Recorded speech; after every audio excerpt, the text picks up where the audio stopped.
وَمَا أَرْسَلْنَاكَ إِلَّا رَحْمَةً لِلْعَالَمِينَ.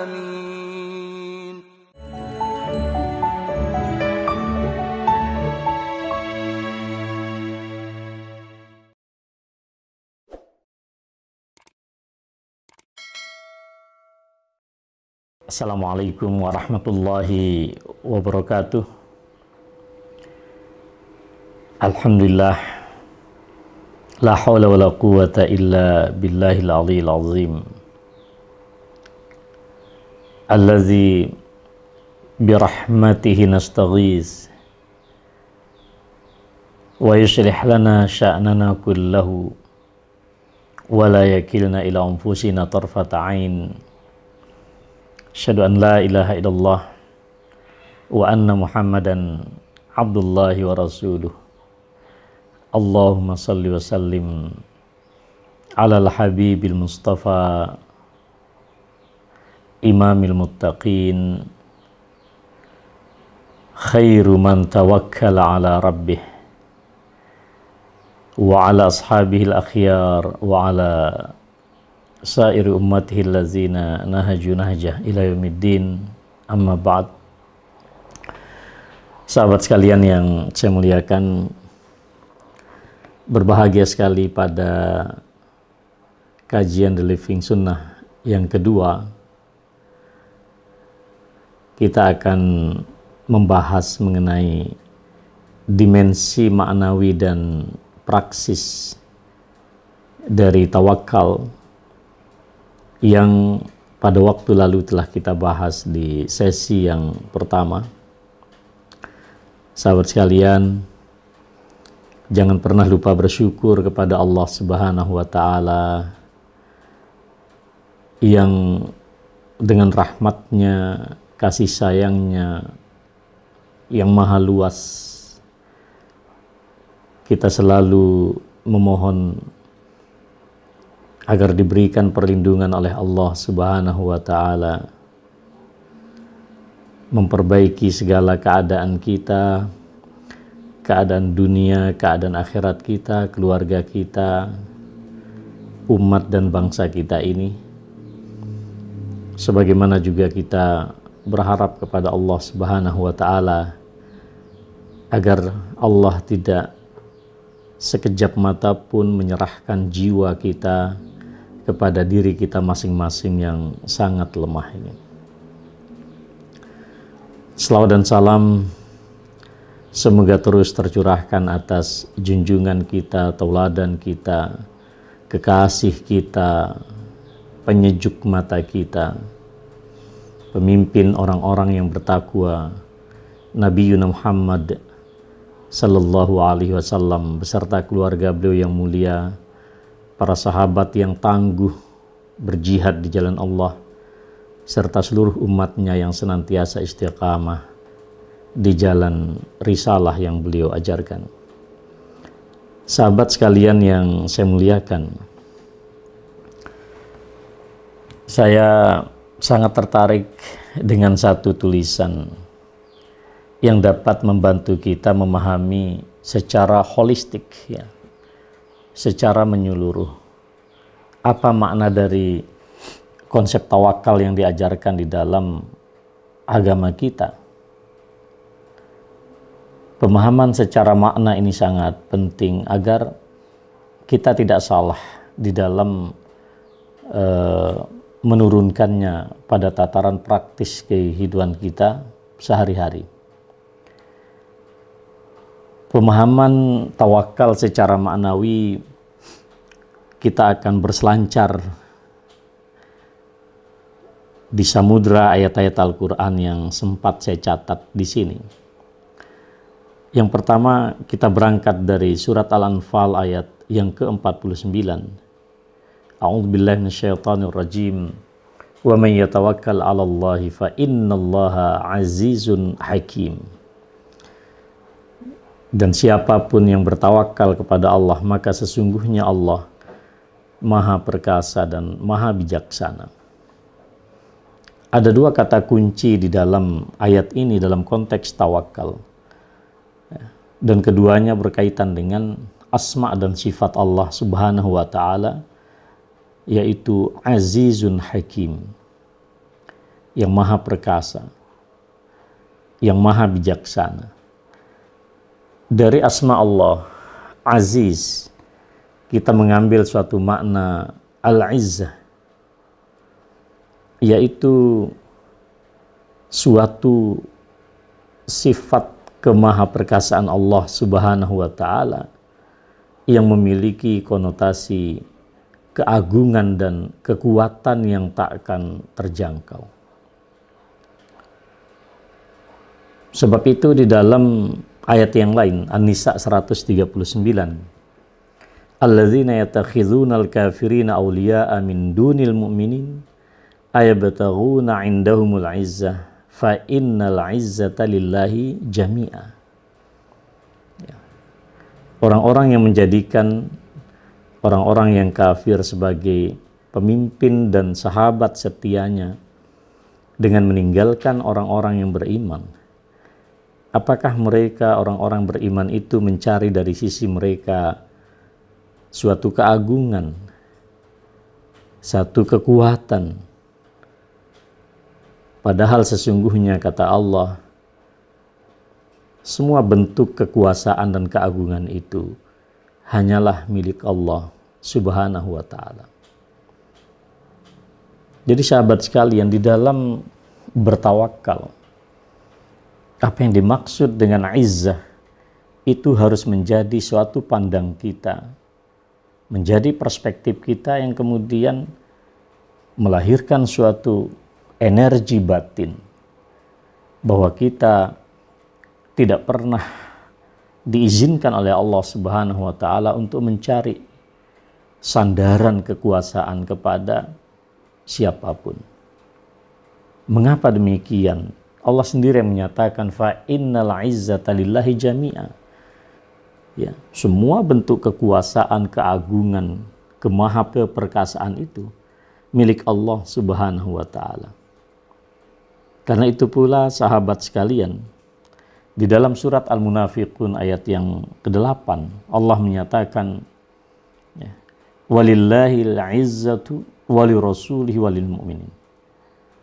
Selain izzah dan keagungan kekuatan itu dimiliki oleh Allah, tapi juga dinyatakan dimiliki oleh Rasulullah SAW dan juga orang-orang yang beriman.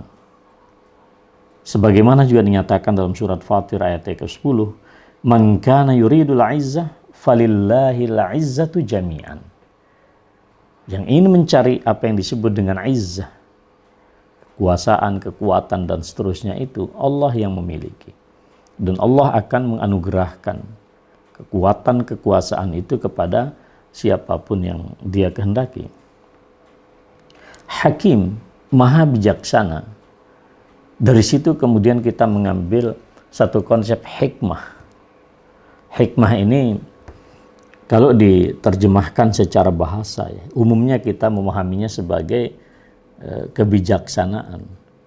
Tetapi sesungguhnya kata al-hakam itu adalah suatu perbuatan Allah Subhanahu wa ta'ala yang sangat kokoh agar kehidupan kita ini berjalan secara konsisten, stabil dan balance.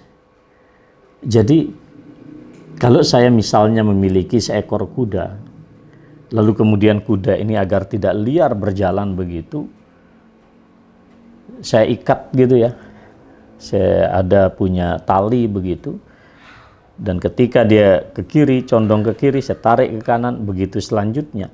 Maka sikap saya memperlakukan kuda ini agar dia tidak serong ke kiri dan ke kanan yang bisa mencelakakan kita, itu adalah bagian daripada perilaku hikmah.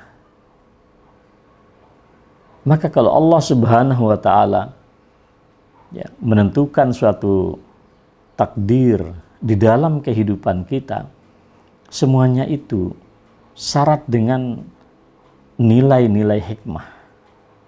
Sebagaimana para ulama kita dahulu menyatakan, man arafallaha azala tuhma wa qala kullu fi'lihi bil hikmah. Orang yang mengetahui hakikat Allah Subhanahu wa taala tidak akan pernah memberikan tuduhan-tuduhan yang tidak sepantasnya kepada Allah, dan dia akan segera menyatakan semua apa yang dilakukan oleh Allah dalam kehidupan kita ini tentu dengan hikmah dan kebijaksanaannya.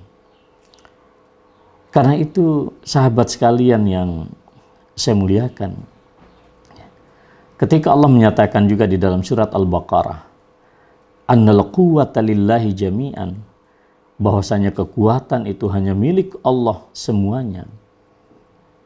Keimanan kita kepada kekuasaan Allah, kekuatan Allah, ini harus menjadi satu pondasi keyakinan kita di dalam menyerahkan urusan kita kepada Allah Subhanahu wa taala, atau di dalam kita bertawakal kepada Allah Subhanahu wa taala. Apa maknanya? Sesungguhnya kita ini tidak memiliki kekuatan apapun.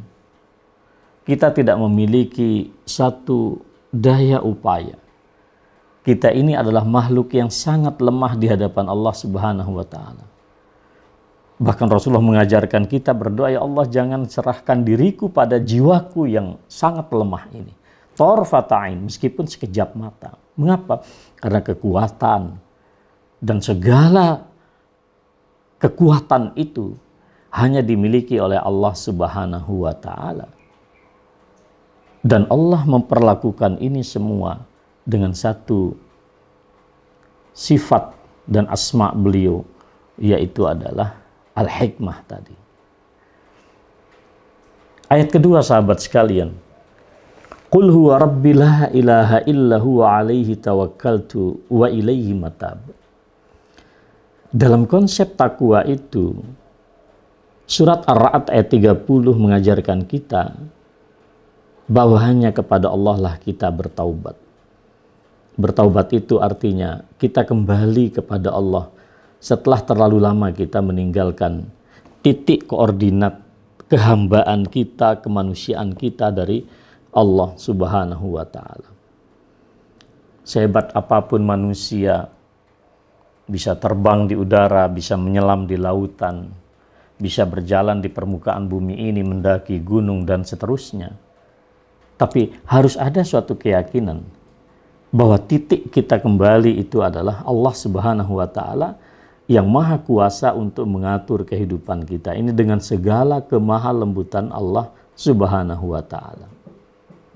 Jadi sahabat sekalian yang saya muliakan, dengan keyakinan seperti ini, kita akan semakin percaya dan beriman kepada Allah Subhanahu wa taala di dalam mengurus segala persoalan kehidupan kita.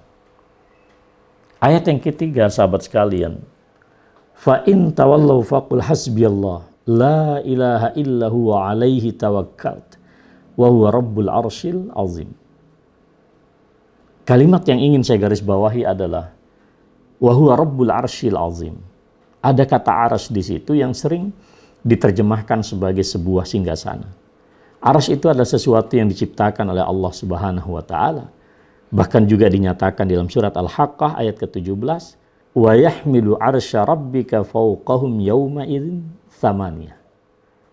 Ya, arsy Allah itu diusung oleh 8 malaikat. Apa makna arsy ketika kita berbicara dalam konteks kelemahan kita sebagai manusia? Ketika Allah menyatakan faqul hasbiyallah, katakan cukuplah yang memberikanku perlindungan, cukuplah yang akan menopang hidupku, cukuplah yang akan menyehatkanku, cukuplah Allah yang memberikanku rizki, cukuplah Allah yang menghidupkanku, cukuplah Allah yang mematikanku, dan seterusnya itu. Di mana kepadanya kita bertawakal, Dia Allah Subhanahu wa taala memiliki kekuasaan yang sedemikian dahsyat. Allah Subhanahu wa taala berkuasa. Maka adanya kalimat Al-Qur'an, wa huwa rabbul arsyil azim, singgasana Allah itu sangatlah agung. Allah ingin mengingatkan kepada kita, karena akal dan nalar manusia itu memang sangat pendek. Sementara Allah adalah zat yang tidak mungkin dijangkau oleh akal dan nalar kita. Maka Allah berikan pemahaman-pemahaman atau ucapan-ucapan atau kalimat-kalimat yang kemudian kalimat ini dipahami secara konkret oleh kita sebagai manusia. Arsy kita tidak pernah tahu bagaimana bentuknya, tetapi siapapun paham bahwa yang dimaksud dengan singgasana itu adalah sesuatu yang sangat dekat dengan kekuasaan. Kalaulah para presiden, para pemimpin di dunia memiliki singgasana sedemikian rupa, dijaga oleh para tentara yang sangat kuat begitu, dengan senjata-senjata yang mungkin ditakuti oleh masyarakat, bagaimana dengan arsy Allah Subhanahu wa Ta'ala?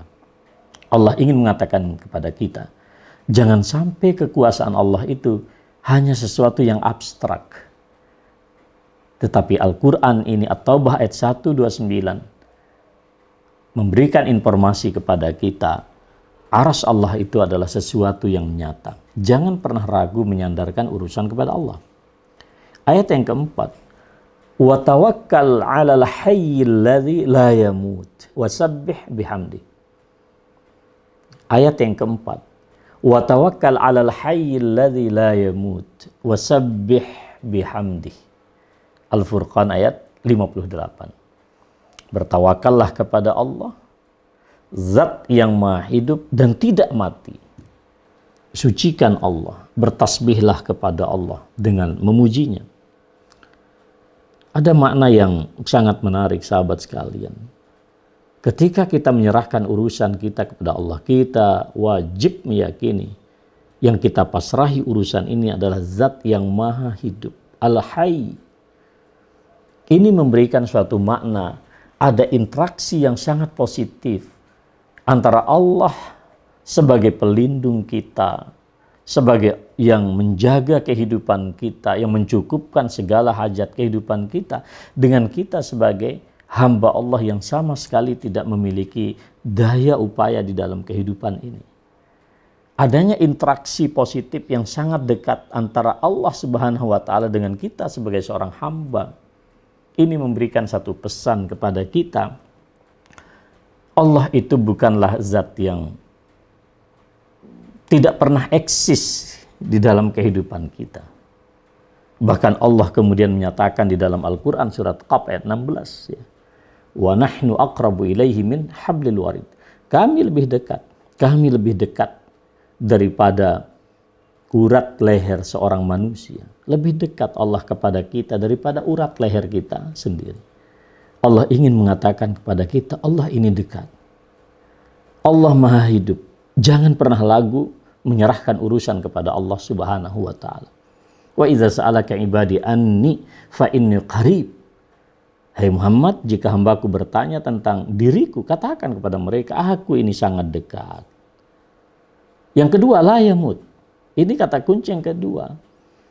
Kan seringkali dalam kehidupan kita menganggap orang itu hidup, tapi tidak aktif dalam kehidupan. Sehingga sering kita mendapatkan istilah wujuduhu ka'adami. Keberadaan dia sama dengan ketiadaan dia.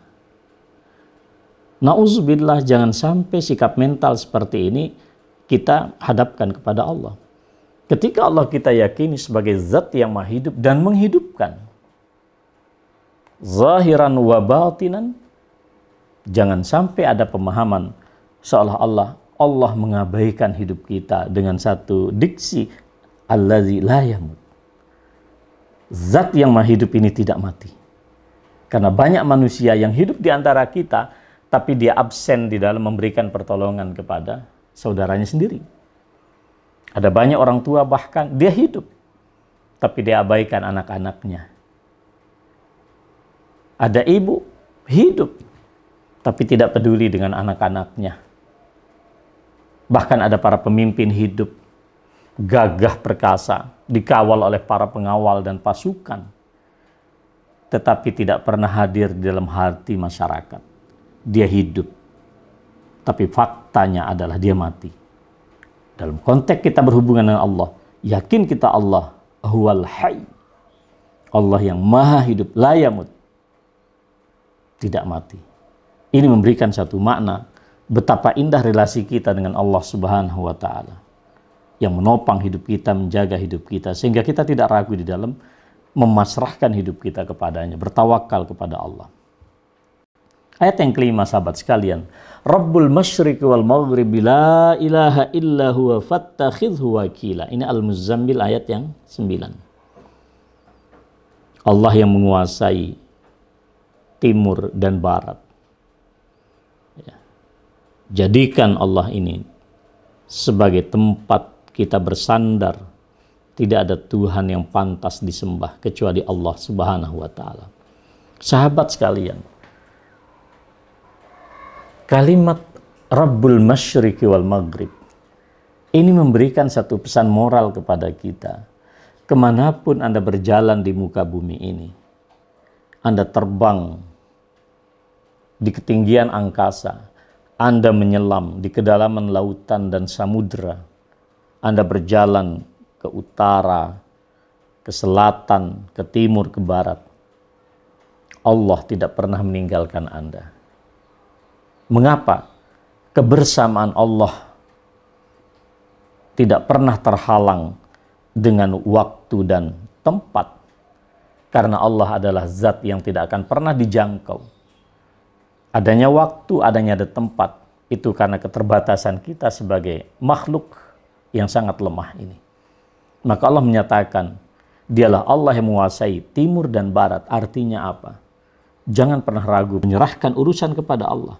Dimanapun Anda hidup, apapun bidang pekerjaan dan profesi Anda seorang pemimpin, Anda seorang rakyat jelata, Anda seorang kepala rumah tangga, Anda seorang anak, Anda seorang sahabat, apakah Anda berada di benua Australia, di Amerika, di Asia, apakah Anda berada di atas gunung, di ketinggian angkasa, di kedalaman samudra, semuanya berada di dalam jangkauan ilmu Allah Subhanahu wa ta'ala.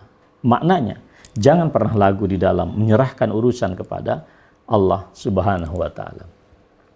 Yang keenam, saudara sekalian yang saya muliakan, fatawakkal 'alallah innaka 'alal haqqil mubin. An-Naml ayat 79. Isyarat yang sangat menarik, saudara sekalian. Allah itu maha benar. Al-Hajj ayat 6 menyatakan, dzalika bi annallaha huwal haq. Yang demikian itu karena Allah, dialah zat yang maha benar. Apa maknanya? Ketika Anda ingin menyerahkan urusan kepada Allah Subhanahu wa ta'ala, yakinkan diri Anda dan yakinkan diri kita semua, kita berada di atas kebenaran yang nyata.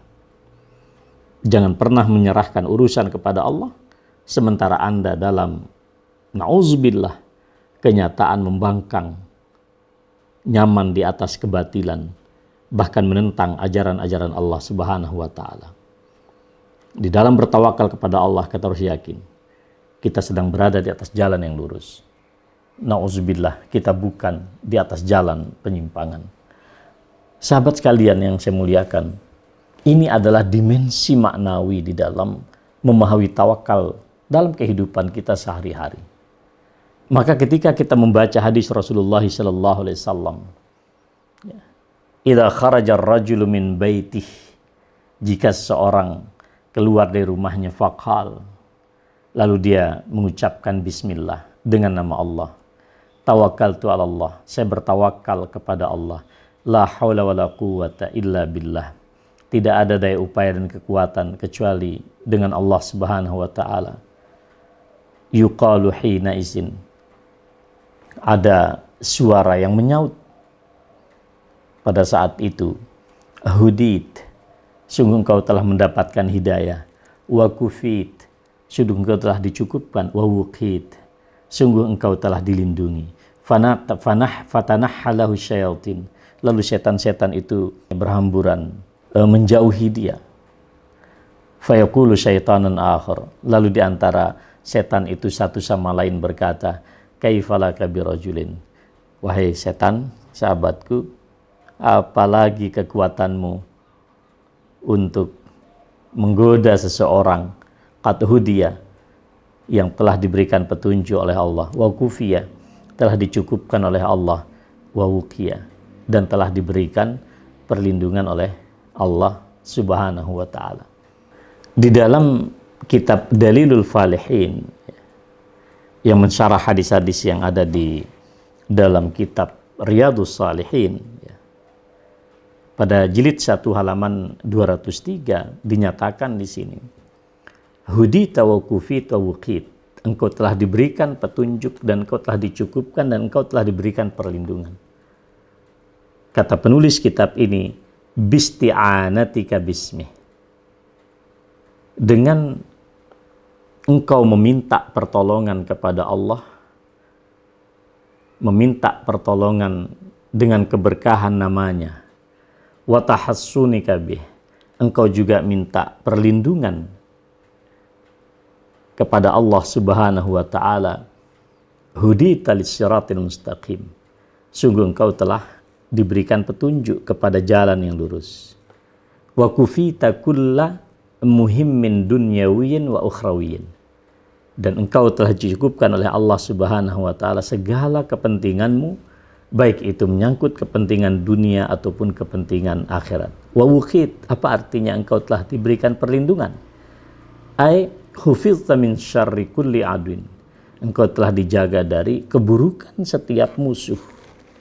Wa biwasitati sidqik, juga dengan perantaraan kejujuranmu, fi tabwidi jami'il amri libari, engkau jujur menyerahkan semua urusan kepada Allah Sang Pencipta.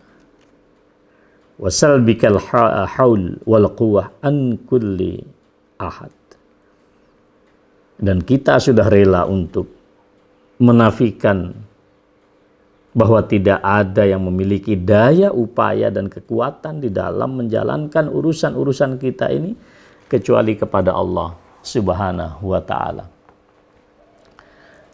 Sahabat sekalian yang saya muliakan, Al-Imam Ibnu Utsaimin rahimahullah ketika membaca ayat ini, beliau pun juga memberikan suatu penjelasan kepada kita. Siapapun di antara kita yang keluar meninggalkan rumahnya, sungguh dia sangat beresiko untuk mendapatkan berbagai macam ujian dan cobaan. Tidak ada jaminan kemudian kita selamat begitu saja. Ya. Bisa saja ada hewan, bisa saja di situ ada binatang seperti ular, kalajengking. Ya. Itu hal-hal yang sederhana. Kita belum berbicara lagi bagaimana kita dihadapkan pada berbagai macam fitnah dunia yang sangat dahsyat pada akhir zaman ini. Tapi disinilah kata beliau, begitu tulusnya kita mengucapkan bismillahi tawakkaltu 'alallah, dengan nama Allah saya bertawakal kepada Allah, kita sudah menegakkan dan mengikrarkan satu sikap husnuzon kepada Allah Subhanahu wa ta'ala. Jadi sahabat sekalian yang saya muliakan, secara global kita dapat memahami hadis ini bahwa siapapun yang secara ikhlas dan tulus, ya, tabarruk mencari keberkahan kepada Allah dengan cara mengucapkan basmalah, bismillahirrahmanirrahim. Kita tahu Rasulullah yang menyatakan, kullu amrin zibalin la yubda'u fihi bi bismillah fahuwa aqta. Semua urusan yang penting bagi kita, termasuk juga urusan yang sepele, ya, yang tidak diawali dengan bismillah, maka dia akan terputus daripada keberkahan dan rahmat Allah Subhanahu wa ta'ala. Jadi ini bismillah. Kemudian yang kedua adalah tawakal, ya, tawakal, dan kita meyakini tiada daya dan upaya dengan ucapan hauqalah. Hauqalah itu artinya ucapan la haula wala quwata illa billah. Kita akan mendapatkan tiga poin sekaligus dari Allah. Kita akan mendapatkan hidayah, petunjuk, ya, untuk mencapai kemaslahatan hidup kita. Yang kedua, insya Allah kita akan diberikan perlindungan oleh Allah dari segala mara bahaya di dunia dan akhirat. Dan yang ketiga, kita akan diberikan proteksi dan perlindungan dari Allah dari segala godaan setan, baik itu dari kelompok jin dan manusia. Jadi sahabat sekalian yang saya muliakan, ketika kita mengucapkan bismillah, ini menjadi satu deklarasi bahwa kita mengikrarkan aktivitas kita keluar dari rumah dengan melibatkan Allah Subhanahu wa taala. Bismillah memberikan satu makna kepada kita dan kepada lingkungan sekitar kita. Keimanan ini yang kita deklarasikan itu adalah atas kehendak Allah Subhanahu wa taala, termasuk kepergian kita meninggalkan rumah, tidak main-main. Karena itu jangan heran, bertawakal itu harus yakin kita berada di atas jalan kebenaran. Jangan kemudian na'udzubillah kita akan pergi ke tempat maksiat lalu kita mengatakan kita tawakal, itu tidak tepat. Tawakal itu adalah dalam konteks kebenaran dan al-haq. Semua aktivitas kita bernuansa zikrullah. Allah selalu kita ingat. Allah di dalam hadis qudsi menyatakan, aku akan selalu mengingat seorang hambaku selama hambaku itu mengingatku. Jika seorang hambaku menyebut asmaku di hadapan publik, di hadapan manusia, aku akan sebut-sebut nama dia di depan audiens para malaikat yang sangat mulia, kata Allah Subhanahu wa taala. Bismillah memberikan satu makna kepada kita bahwa Allah selalu membersamai hidup kita. Sahabat sekalian yang saya muliakan, ketika kita menegaskan kembali dengan kalimat hauqalah, la haula wala quwata illa billahil aliyyil azim. Ini memberikan satu makna bahwa kita menunjukkan betapa fakirnya kita, betapa miskinnya kita, betapa lemahnya kita, dan kita tunjukkan semua kelemahan ini dengan mengharapkan ma'unah, pertolongan dari Allah Subhanahu wa taala. Dan sesungguhnya inilah hakikat daripada kehambaan kita sebagai ciptaan Allah yang sangat lemah. Al-Imam Ibnu Taimiyah rahimahullah, beliau menyatakan bahwa la haula, kata haul, upaya, daya upaya. La haula, tidak ada daya upaya, itu dari kata hala yahulu. Apa maknanya kata beliau? Bahwa kalimat ini kata beliau, saya bacakan di sini. Al-Imam Taimiyah menyatakan falafzul haul yatanawal kulla tahulin min halin ila hal. Itu memberikan satu makna kepada kita bahwa apapun bisa terjadi, perubahan-perubahan sangat cepat dalam kehidupan kita dari satu keadaan ke satu keadaan yang lain. Dan ini adalah sangat dinamis.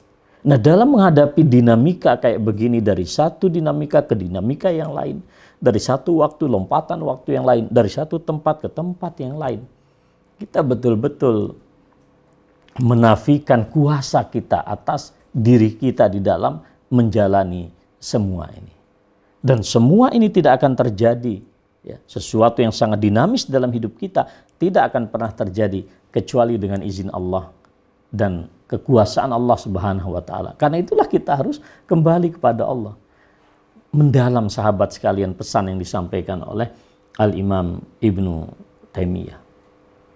Apalagi Rasulullah SAW dalam hadis-hadis yang sahih, hadis Bukhari misalnya menyatakan bahwa ucapan kita la haula wala quwata illa billahil aliyyil azim, atau setidaknya la haula wala quwata illa billah, ini adalah perbendaharaan surga, kata Rasulullah sallallahu alaihi wasallam. Oleh karena itu Imam Nawawi ketika membaca hadis Bukhari tadi yang menyatakan bahwa la haula wala quwata illa billah itu adalah kanzun min kunuzil jannah, satu perbendaharaan dari perbendaharaan yang sangat dahsyat dan banyak sekali di surga itu, kata beliau, annahu thawabun muddakharan fil jannah. Ini adalah setiap kita ucapkan la haula wala quwata illa, ini akan menjadi harta perbendaharaan kita, suatu imbalan yang sangat berharga di sisi Allah, dan kemudian disimpan oleh Allah Subhanahu wa taala untuk kita nikmati pada waktu yang ditentukan dan ditakdirkan oleh Allah Subhanahu wa taala. Allah pun juga menyatakan di sini dalam hadis Bukhari, di dalam kitab Al-Adabul Mufrad, beliau meriwayatkan dari Abu Dzar Al-Ghifari radhiyallahu taala an, ahabbul kalami ilallah. Kalimat dan ucapan yang sangat dicintai oleh Allah Subhanahu wa taala, subhanallah la syarikalah. Maha suci Allah, tiada sekutu baginya. Lahul mulku wa lahul hamd. Baginya segala kekuasaan, baginya segala pujian. Wa huwa ala kulli syai'in qadir. Dialah Allah yang berkuasa atas segala sesuatu. La haula wa la quwata illa billah. Subhanallah wa bihamdih. Tidak ada daya upaya dan kekuatan kecuali dengan kekuatan Allah Subhanahu wa taala. Maha suci Allah dengan segala pujiannya.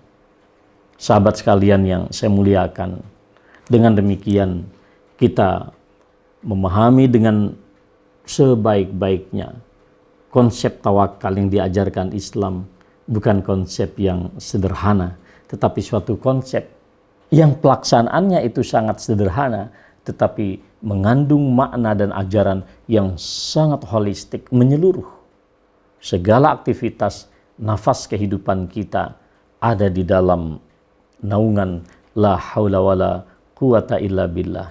Tentu juga bismillahi alaihi tawakkaltu la haula wala quwata illa billahil aliyil azim, seperti hadis yang kita baca pada pagi hari ini.